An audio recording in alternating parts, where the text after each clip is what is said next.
The first time I came to Paso, I don't know what it was, but I fell in love with the area.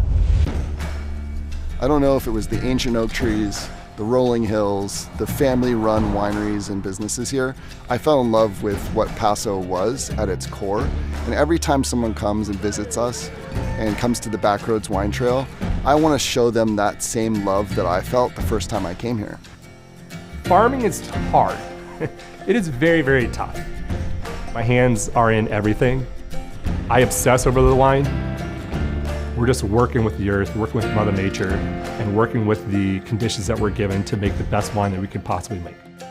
Winemaking is hard. You're lifting, you're hauling, you're moving.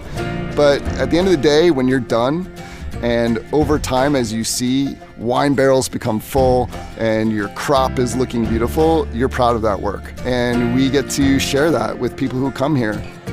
I tell people, don't go to the tasting rooms where you can find the wine in your neighborhood. Find the wines you can't find anywhere else.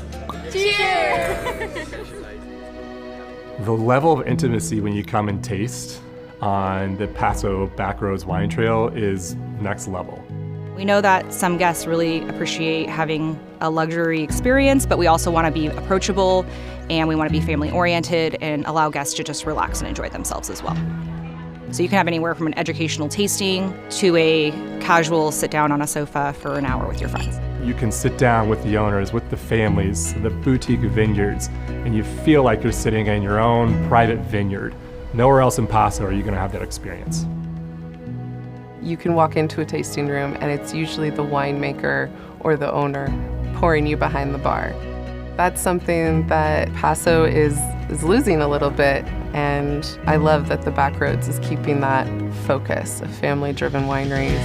Every label has a story, so when you keep coming back, you get more and more of our history. The community of winemakers, wineries, and viticulturists in Paso is all about helping each other. It's an extended family. People share, people teach, people want you to succeed. And the community here is powerful for that reason. They open the doors. They're trying to bring you in and lift you up.